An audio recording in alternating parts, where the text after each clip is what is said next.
네, 안녕하세요. 하고 싶은 거 다 하고 사는 지유입니다. 제가 이맘때쯤에 꼭 한번 하는 주제가 있어요. 20대 때 꼭 해야 하는 것들. 제가 작년에 한 번, 재작년에 한 번 했는데 둘 다 50만 뷰 가까이 나왔거든요. 작년, 재작년에는 몰랐는데 새롭게 추가된 내용, 그리고 댓글에 있던 추가 질문까지 한번 얘기를 해보도록 하겠습니다.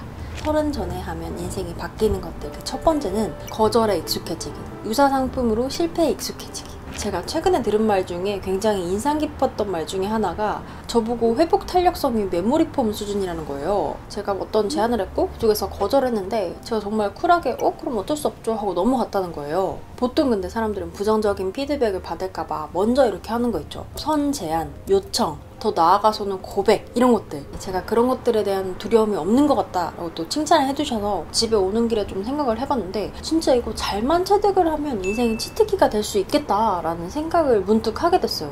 예를 들어서 일에 있어서 이건 너무 뻔해서 예시를 드는 게 약간 민망하긴 하지만 주도적으로 뭔가를 더 실행을 하면 할수록 기회가 열리는 건 너무 당연한 거고, 또 이거는 약간 슬픈 얘기긴 한데 올라가면 올라갈수록 더 거절을 당할 일들이 많거든요. 그리고 예전에는 뭐 떨어지고 거절당하고 해도 내가 잃는 것, 나의 기분, 자존심, 뭐 기껏해야 멘탈이 좀 나감, 요 정도였는데 이제 뭔가 책임져야 될 것들이 생기고 나서 거절을 당하면 그 거절의 무게도 정말 크게 다가온단 말이죠. 앞으로 훨씬 더 많은 거절과 또 무게가 큰 거절도 받을 텐데 그때마다 우리 멘탈이 나가고 자존심이 상하면 인생의 반을 멘탈이 나가 있고 이런 상태로 살아야 된다는 거죠. 그래서 비교적 거절의 무게가 가벼울 때 이걸 컨트롤하는 방법을 체득해두면 시간이 지나면 지날수록 굉장한 무기가 되겠다 생각을 했고요. 왜냐면 인생은 멘탈 싸움이거든요. 그리고 제가 말하다 보니까 너무 또 안 좋은 쪽으로만 말씀드린 것 같아서 좋은 쪽에서 또 얘기를 해보면 거절에 익숙해지고 실패에 익숙해지고 하다 보면 주도적으로 시작하는 것에 대한 어려움이 없어져요. 근데 우리 알잖아요, 시작이 가장 어려운 거. 근데 그거를 그냥 프리패스. 일뿐만 아니라 연애, 사랑도 마찬가지. 내가 좋아하는 사람이랑 시작을 할 수가 있고 또 상대방의 반응에 일희일비하지 않게 돼서 여러모로 유리한 입장이라는 거죠. 그래서 이게 별거 아닌 것 같은데 체득만 해두면 여기도 쓰이고 저기도 쓰이고 거절에 대한 자기만의 회복법 이런 거 미리 만들어 놓으면 너무 좋을 것 같아요. 저는 참고로 예전에 한번 말한 적 있는데 로또를 샀다 생각을 해요. 그래서 최선을 다하되 내 손을 떠난 순간 그거는 하늘의 뜻이다, 되면 되는 거고 아니면 아닌 거다, 이렇게 세팅을 해두면 굉장히 편합니다.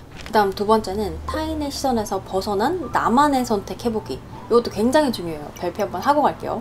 우리가 근데 내가 자율성을 가지고 선택을 한다고 생각하는데 생각보다 타인의 영향을 정말 많이 받는 거 아세요? 예를 들어 정말 가벼운 거, 유행. 이건 뭐 제가 할 말이 없는데 유행을 하기 때문에 내가 별 필요도 없는데 사게 된다거나, 명품백 이런 것들도 별 생각이 없었다가 이 나이 먹고 명품백 하나 없는 거 조금 그런가 싶어서 사게 된다거나, 이건 그래도 그나마 가벼운데 직업, 진로, 결혼, 비혼, 가치관 이런 것들까지 타인의 영향을 받고 의식을 너무 많이 한다는 거죠. 제가 최근에 요거랑 관련된 심리학 강의를 봤는데 보통 원트, 아이크가 같은 의미로 통용되는데 사실은 같지 않다. 보통 원트를 느끼는 거는 그걸 가지고 있는 사람을 만났을 때 내 마음이 불편하기 때문에 느껴지는 감정이다. 그래서 라이크 없이 원트만 있는 경우에는 그걸 막상 가지면 그런 행복감, 만족감이 사라진다는 거죠. 그냥 정말 쉽게 말하면 다른 사람한테 소외당할까봐 내가 일시적으로 원하는 건지 아니면 정말 내 내면에서 올라나온 내가 정말 좋아하는 것인지 이것만 구분할 수 있어도 인생이 굉장히 깔끔해진다. 월천,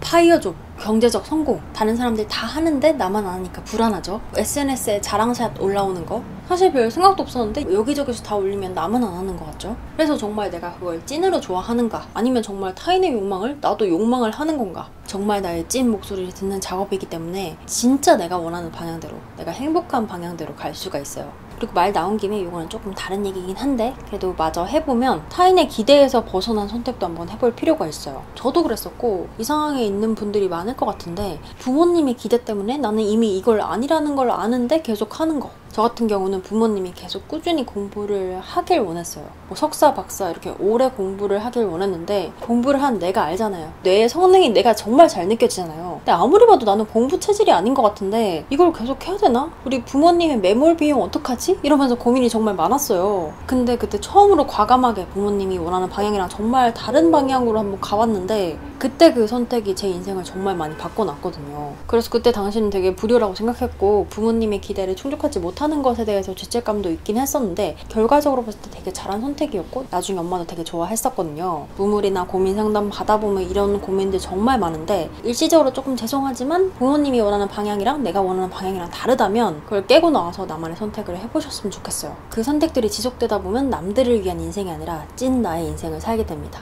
세 번째는 우물 밖을 나와보기. 나와 전혀 다른 환경을 경험해보는 건데요. 제가 예전에 해외여행을 가야 된다, 국내가 아니라 해외를 가야 된다 이렇게 말한 적이 있어서 굉장히 욕을 많이 먹었어요. 근데 여기서 제가 좀 변명을 해보자면 제가 말한 취지는 탕진을 해라, 면세점 쓸어라 이런 뜻이 아니라 자기가 관성적으로 지내고 있는 환경에서 벗어나는 경험을 하면 사고가 딱 트일 때가 있는데 그런 경험을 해봐야 된다. 아무래도 국내 여행은 같은 언어를 쓰기도 하고 지역별로 문화가 엄청 차이 나는 것도 아니잖아요. 그래서 사고를 깨는 경험은 조금 힘들지 않을까 해서 해외여행을 추천을 했던 건데 뭐 조금 욕을 먹었다. 근데 내 의도는 이거였다. 제가 해외여행을 처음 갔을 때 어떤 걸 느꼈냐면 내가 정답이라고 생각했던 것들이 정답이 아니네? 그래서 내가 내 세계에서 전부라고 느꼈던 것, 당연하다고 느꼈던 것, 그런 것들에서 조금 벗어나서 제 3의 눈으로 내 세계를 보게 되는 거죠. 약간 이렇게 눈 뜨이듯이. 그래서 내가 여건상 해외여행은 좀 힘들다 하시는 분들은 내가 있는 환경이랑 완전히 다른 환경을 경험을 해보시는 건 정말 좋은 것 같아요. 왜냐면 내가 있는 환경에 익숙해지면 그 집단이 하고 있는 사고밖에 할 수가 없고 뭔가 내 인생의 막힘을 만났을 때 고여있는 머리에서는 아무런 답도 찾을 수가 없어요. 그래서 개정판으로 조금 정정 및 수정을 하자면 꼭 여행이 아니더라도 본인의 환경에서 조금 벗어나는 경험을 꼭 해볼 것, 요거 완전 강조드립니다. 그 다음 마지막은 이거 정말 중요한데 언어 습관 바꾸기입니다. 긍정적인 단어로. 저는 가면 갈수록 언어의 중요성을 더 체감을 하는데 특히 부정적인 것들에 대해서 내가 잘못 이름을 붙이면 그게 더 증폭이 되더라고요. 예를 들어서 콤플렉스.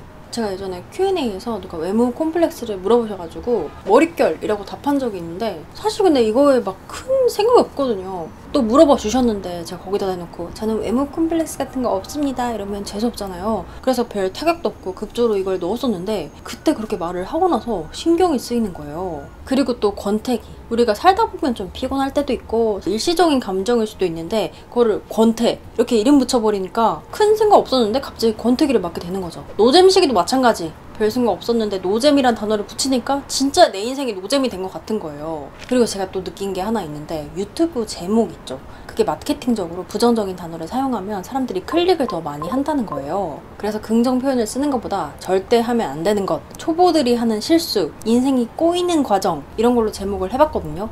악플이 훨씬 많이 달려요. 당연히 클릭률이 올라갔으니까 더 사람들이 많이 봐서 그런 거 아니냐 생각을 할 수도 있는데 그걸 감안하고도 댓글에 분위기라는 게 있잖아요. 부정적인 단어를 사용해서 얘기를 하니까 부정적인 사람들이 더 꼬이는 것 같은 거예요. 그래서 제가 그때 한번 깨달음을 얻고 아, 내 채널 절대 지켜, 우리 지구들 절대 지켜, 그래서 웬만한 부정적인 단어 쓰지 말자라고 좀 다짐을 했었거든요. 그리고 책 추천에서도 여러 번 말한 것 같은데 말의 힘이 무서워서 어떤 사건이 있었을 때 그 사건에 대해서 어떻게 이름을 붙이냐에 따라서 그걸 바라보는 태도까지 바뀌어요. 리프레임 기억나시죠? 그래서 이게 부정적인 단어일수록, 부정적인 상황일수록 인생 망했다, 이거 하기에 난 너무 늙었다, 그 기타 등등 부정적인 상황과 태도를 불러일으킬 수 있는 언어 습관은 싹 바꾸는 게 좋겠다. 저도 이런 거 많이 쓰거든요. 한번 우리 조심을 해보자고. 오늘 그래서 또 4가지, 30이 되기 전에 꼭 해야 하는 것들. 제가 30이라는 단어를 쓰긴 했지만 의미 없는 거 아시죠? 절대 늦은 건 없고 저도 지금 말하면서 제가 해야 되는 것도 많거든요. 우리의 찬란한 미래를 위해서 같이 실천해 보는 걸로 하고 또 제가 열심히 살다가 또 책 읽다가 공유하고 싶은 내용이 있으면 공유를 할 테니까